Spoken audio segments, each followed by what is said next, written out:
No, कुछ भी नया नहीं होने वाला।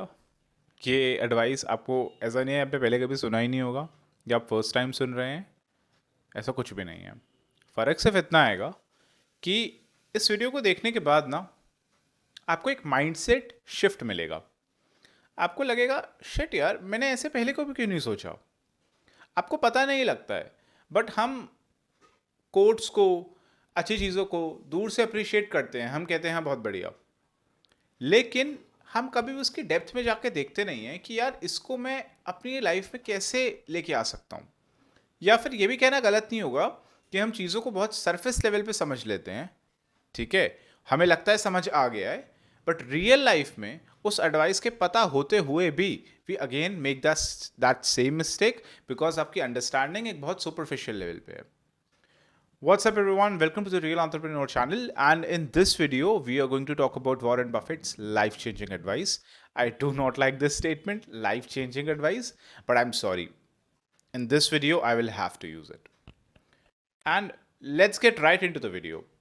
Do not save what is left after spending, but spend what is left after saving. Video के तीन पार्ट्स होंगे। पहले पार्ट में we are going to discuss about what this statement really means. In the second part, we are going to discuss about कि इसको आप actual में अपनी लाइफ में अप्लाई कैसे कर सकते हैं, सम आइडियाज। थर्ड में मैं एक्शनेबल स्टेप्स दूंगा आपको। It's like your homework that you can do. I don't even like this term homework. Alright, so let's get right into the video. पहले समझते हैं इसे। इस एडवाइस का सिंपल सा मीनिंग क्या है? Let me simplify it for you. ये ऑलरेडी बहुत सिंपल है, but let me simplify it even more. अगर मैं कहता हूं कि savings is equal to income minus expenses, ये करेक्ट स्टेटमेंट है। Savings is equal to income minus expenses, ठीक है। और अगर मैं कहता हूं कि expenses is equal to income minus savings, ये दोनों ही अपने आप में करेक्ट हैं। ये दोनों इक्वेशंस अपने आप में करेक्ट हैं, बिकॉज आपने सिंपली इक्वेशन का गेम है, plus minus, you know that drill, right. But इसमें एक फर्क है। फर्क है प्रायोरिटी का, कि आप किसको प्रायोरिटी पे रख रहे हैं। क्या सेविंग्स आपकी प्रायोरिटी है या फिर स्पेंडिंग आपकी प्रायोरिटी है? That's the thing you have to keep in mind. तो इस एडवाइस का सिंपली मीनिंग ये है कि आपको ऐसा नहीं करना है कि ओके मुझे इनकम आती है, मैं कुछ स्पेंड करता हूँ, मैं कुछ खर्चा करता हूँ और मेरे पास इतने अमाउंट बच गया, ये मेरी सेविंग्स है। This is the wrong approach, because आपने पहले क्या किया? फर्स्ट पे क्या आया? पहले आया स्पेंडिंग। आपने कुछ आने से पहले ही, let's say if you are a salaried person, और let's say even if you have a business, और आप लेट्स से अपने आप को सैलरी लेते हैं, सैलरी देते हैं प्रॉफिट में से कुछ पार्ट, उसमें भी आपका ध्यान गया पहले स्पेंडिंग्स पे कि यार क्या क्या करा जाए इस इनकम के साथ। यहीं पे आप गलती कर देते हैं, बिकॉज इस एडवाइस के हिसाब से आपको जो पहली प्रायोरिटी होनी चाहिए वो होनी चाहिए सेविंग्स। आपको पहले स्पेंडिंग के बारे में नहीं सोचना है, आपको पहले सोचना है सेविंग्स के बारे में। देन जो बच जाता है उससे स्पेंड करिए, उस पर बजट बनाइए, जो मर्जी करना है करिए। तो एग्जाम्पल के थ्रू समझते हैं इसे। लेट्स से कि if a person earns like 40,000 per month, all right now, और लेट्स से उसके एक्सपेंसेस हो जाते हैं मंथली, लेट्स से 14 to 15,000 के उसके मंथली एक्सपेंसेस हो जाते हैं, ठीक है। Seems like an Okesh amount. तो 14 to 15,000 के उसके मंथली एक्सपेंसेस हो जाते हैं। अब आपको पता है एक्सपेंसेस को या स्पेंडिंग्स को आप बहुत हद तक कंट्रोल कर सकते हैं। 1,000 2,000 का डिफरेंस तो आप आराम से ला सकते हैं, ठीक है। लेकिन यहाँ पे प्रॉब्लम क्या हो रही है ना, कि यहाँ पे प्रॉब्लम मैं पहले ही कर रहा हूँ स्पेंडिंग्स पे या एक्सपेंसेस पे। सुनने में लगेगा ये क्या बेवकूफ़ी भरी बात है, अब एक्सपेंसेस हैं तो हैं, उसी पे तो करेंगे ना फोकस। नो नो, आपको अपनी सेविंग्स पे फोकस देखना है, keeping the expenses in mind. तो लेट्स से अगर आपने बोल दिया कि मेरी 40,000 की इनकम है ठीक है, मेरे 14 to 15,000 एक्सपेंसेस होते हैं, ठीक है, जो बच जाता है मैं उसे सेव कर लेता हूँ, ठीक है। बट ऐसा हर बार इतना सिंपल नहीं होता है, बिकॉज 14 to 15,000 तो आपको पता है एक्सपेंसेस हैं, बट आप एक्स्ट्रा भी तो स्पेंड करते हैं। हर बार एक्सपेंसेस सेम नहीं रहते ना।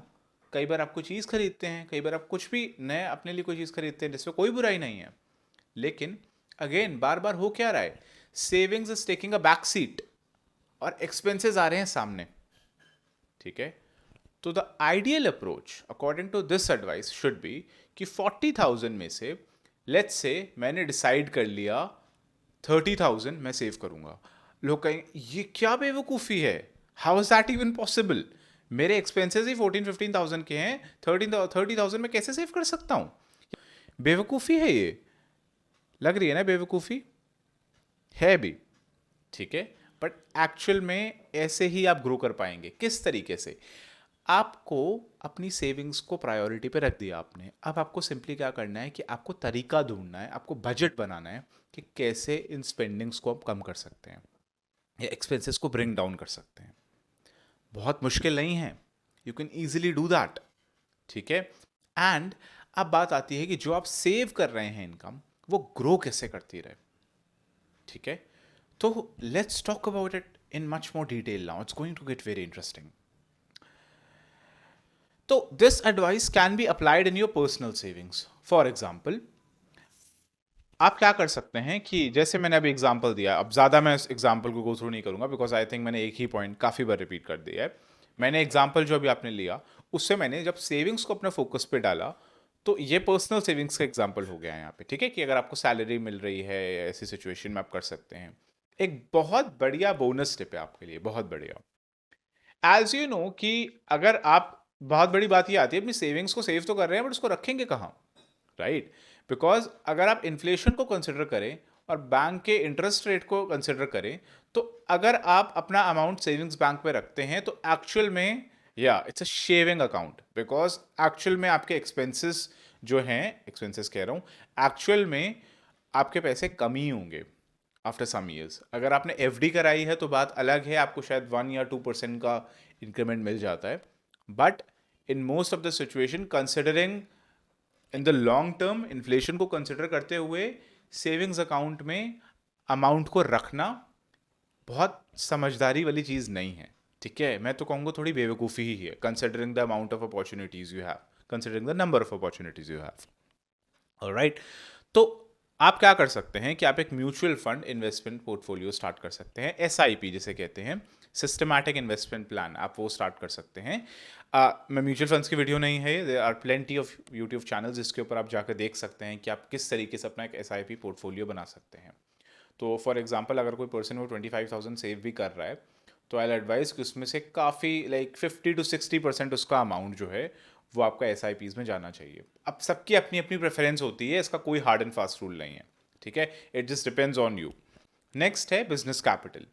बहुत लोग अपने बिजनेस की कैपिटल ग्रो करना चाहते हैं कि कैपिटल ज़्यादा है, और उनको पता है, होना चाहिए कि करंट अकाउंट तो सेविंग्स अकाउंट से भी बुरे होते हैं, you know that right. Because current account में एक्चुअल में आपको कुछ मिलता तो है नहीं, ठीक है। लेकिन अगर आप कंसिडर करेंगे एनईएफटी चार्जेस, आईएमपीएस चार्जेस, क्योंकि बहुत लगते हैं वो, ठीक है, करंट अकाउंट्स वगैरह में बहुत होते हैं ये चार्जेस, इन सब चार्जेस को कंसिडर कर लेने के बाद, बैंक की कई बार छोटी मोटी फीस होती है, उनको कंसिडर कर लेने के बाद, करंट अकाउंट में तो गारंटेड है कि आपकी पैसे रखे हुए बढ़ेंगे नहीं। तो कोई सेंस भी नहीं है ना कि यहाँ रखे रखे बिजनेस कैपिटल भी ग्रो हो जाए, कोई सेंस नहीं है। तो सेम फंडा आपको अप्लाई करना पड़ेगा बिजनेस कैपिटल के अंदर भी। जो फंड आपने पर्सनल सेविंग्स के अंदर अप्लाई करा, ऐसे ही आप बिजनेस कैपिटल अपनी ग्रो कर सकते हैं। आप इसके लिए चाहे तो एफडी करवा सकते हैं, नहीं तो आप शेयर मार्केट में भी इन्वेस्ट कर सकते हैं, आप एसआईपी स्टार्ट कर सकते हैं। कहने का मतलब ये है कि अगर मैं कह रहा हूँ ना सेव करो, तो सेव के साथ ग्रोथ भी मिलनी चाहिए। आपने सेव कर लिया और वही अमाउंट बाद में शेव हो रहा है, ठीक है, तो उसको कोई फायदा नहीं है।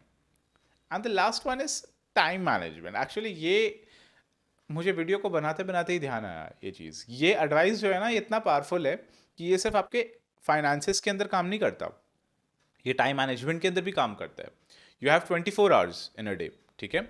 Let's consider it, let's say कि इस एस्पेक्ट में सबकी इनकम सेव है, सेम है, ठीक है, everyone get 24 hours in a day, but अब उसमें से सेव कितना करते हैं?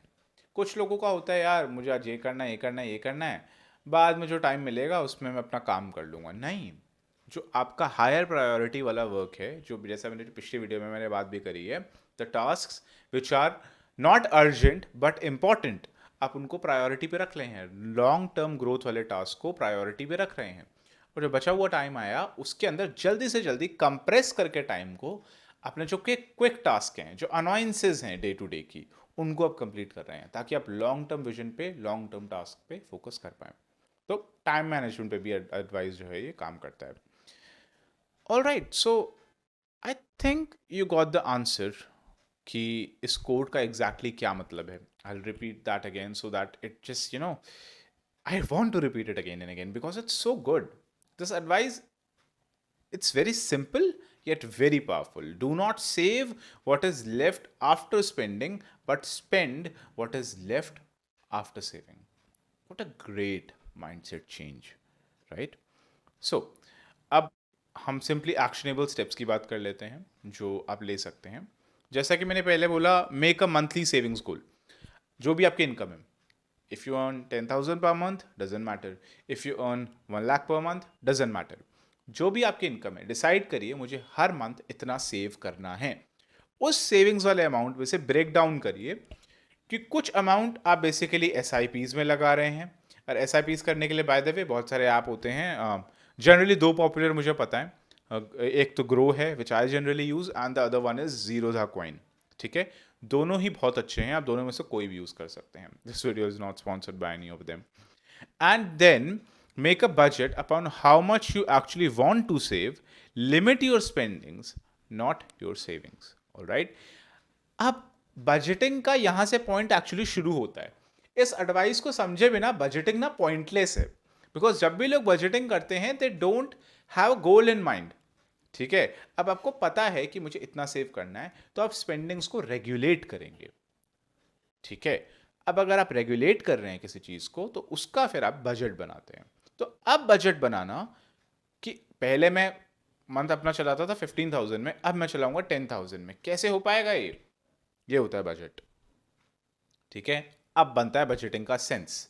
नहीं तो आप वैसे बजटिंग के बारे में पढ़ते रहिए, अगर कोई एडवाइस ही क्लियर नहीं है तो कोई फायदा नहीं है उसका। Alright, so yeah, thank you so much guys for watching this video.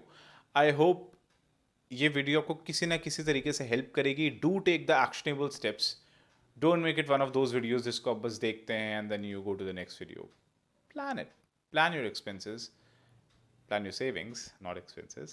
Plan your savings, then adjust your expenses accordingly, and yeah, you'll make it. So, thank you so much, guys, for watching this video. Do hit the like button if you like the video, otherwise, don't. And write down some comments, give me some comments, and give me some suggestions for future videos. And I'll see you guys in the next video. Oh, and by the way, if you want me to come live to answer your questions, if you have any questions, you can let me know that in the comment section. If I don't receive great response, I won't be going live. But if I do, then I will be. So thank you so much, guys, for watching this video. I'll see you guys in the next video. Take care.